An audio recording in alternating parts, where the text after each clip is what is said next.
Okay, just for the record, in case you happen to see my last video, I'm not having a hat day per se, okay? I mean by that, I'm not having a rough day. I'm just about to have a very, very busy day. So I chose to get up this morning rather than take my morning shower. I'll take that later on in the day. Went ahead and just threw on a hat. And so I got started with my day. So that's why I'm wearing a hat today. Don't worry about me. As a matter of fact, this is somewhat of an update on that last video where I did share with you the fact that sometimes we just have bad days. And those bad days can come along because of physical things that are going on. Maybe you're sick. Maybe you feel like you're getting sick. Maybe you're worried that you're getting sick. They can come along because of emotional struggles. And that may be something that actually deals with your donor or your family or any other aspect of life. Sometimes we just simply have challenges. For me the other day, it was just that we had lost quite a number of people from this community lately, quite a number struggling, and that weighs on my heart, okay? But that's not the issue today. I don't have that issue. And sometimes you just simply have other struggles in life. It may be financial, it may be relational, whatever. Sometimes you're not having the day you want to have.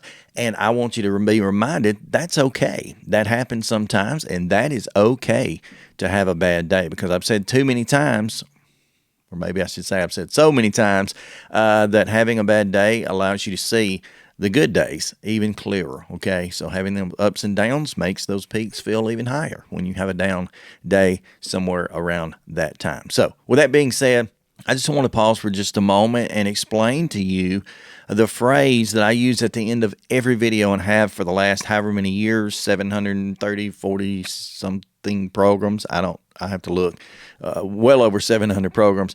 But the phrase that I use at the end of every video, and that is stay stronger. I had someone the other day reach out to me, Ron Harbor, and he's like, hey, I like the phrase. Do you mind if I use it? Of course I don't mind. I mean, it's not copyrighted. I wouldn't do that. It's just a kind of a phrase that I made up back when I was in the hospital and going through some difficult times, a mindset that I placed inside of my mind to let me know that I've got to have the right attitude and I've got to be prepared once this transplant, the surgery, and the recovery begins. I've got to be prepared to stay stronger. And what I mean by that is basically threefold. In the first place, when I use the term stay stronger, what I'm saying to you is you need to stay stronger physically, obviously, okay? Now, if you've been some type of failure for any length of time, for me, it was basically life, 38 years up until that point, you have probably had some things that in life physically you just couldn't do. Things where you didn't have strength, things where you were weaker, felt weaker, or just didn't have capability or agility or stamina, whatever.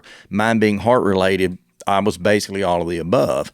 And so I set my mind early on that if and when the transplant came, that at the point of me beginning my recovery, I was going to put a ton of effort into staying stronger physically and trying my best to accomplish something physically in life that I'd never accomplished before. So I wasn't trying to stay strong. I was trying to stay stronger and make some progress and begin to move forward with that. And I'm thankful that I've been able to do that. I'm not in tip-top physical shape. I've never tried to be a marathon or a triathlon participant or anything of that sort. But, I'm able to do so much more now than I did in general prior to transplant, particularly those last 2 or 3 or 4 years leading up to transplant.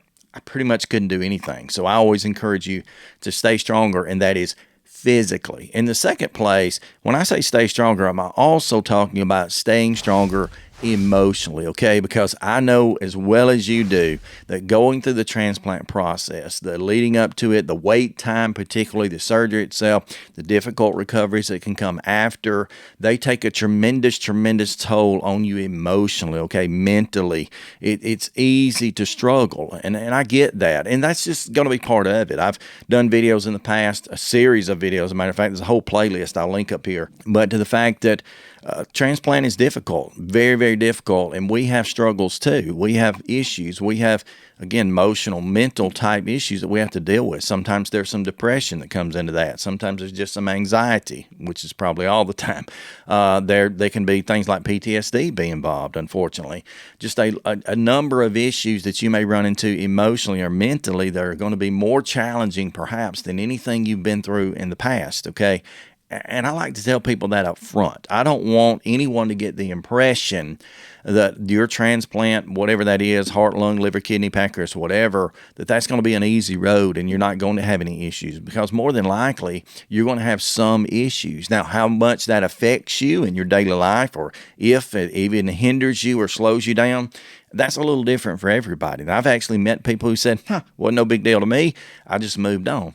I don't really think that's even healthy. I think there ought to be a level of grief, again, emotional troubles that come with the fact that you're now living a life and someone else has lost theirs. You weren't the cause of that life being lost, obviously, but, there ought to be some grieving going on for your donor and their families. But neither here nor there. What I want to accomplish by using that phrase and just keying that phrase at the end of every program is to remind us to stay stronger emotionally. And again, the on the end of that implies don't just be strong, be stronger. So you've got to make a concerted effort every day to get to that place. And of course, in the third place, not only physically, emotionally, but I really do mean spiritually, okay? This right here, and I don't know what type of spiritual person you may consider yourselves. You may not consider yourself to be religious or godly or whatever.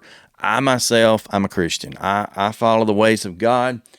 I just put it up over here. I had my Bibles out just last night. I was out preaching. I'm a gospel preacher as well. I believe in the Bible, and I believe in God, and I trust God to help me, to assist me along the way.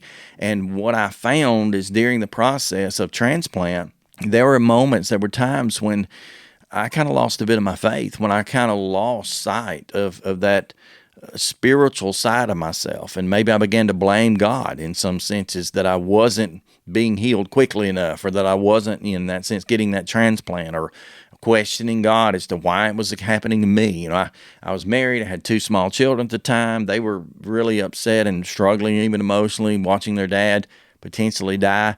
Very, very difficult time. And so I set my mind at some point during that process, really right before surgery, I think, that I was just going to be stronger. Faith-wise, I was going to be stronger. Spiritually, I was going to be stronger. And I made a real effort to just keep coming back and looking for the things in life that I could be thankful for. A lot of times in life, we're so fixated on what we don't have that we fail to see what we do. And so, in that scenario, I can remember being angry because I couldn't walk. I couldn't get up and walk hardly. I couldn't hardly shower myself. I couldn't eat a meal and feel good after eating it. Anything. I had no energy, basically. Slept 16, 18 hours a day. And I remember being angry about that. But I had to tell myself, no, instead of being angry about that, why don't you just be thankful that you are alive?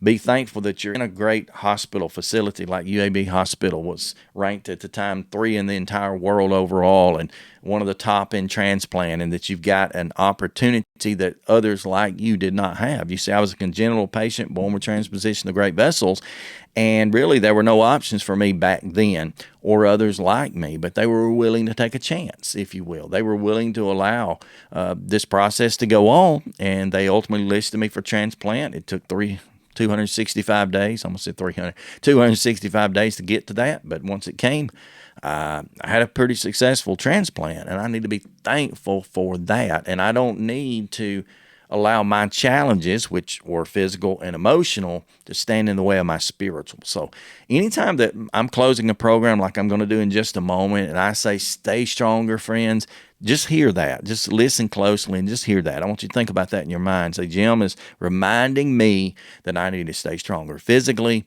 emotionally, as well as spiritually. And I need to get stronger in each of those categories. And I challenge you to do that. Whatever category you may have struggled with in the past, or maybe if you've got some struggles right now and you want to talk about them, comment below, send me a text. My number's on the screen. I'd be more than happy to talk with you, or even talk to you on the phone if need be. But I want to help you to do that. So I say to each and every one of you with much intention now, stay stronger, my friends.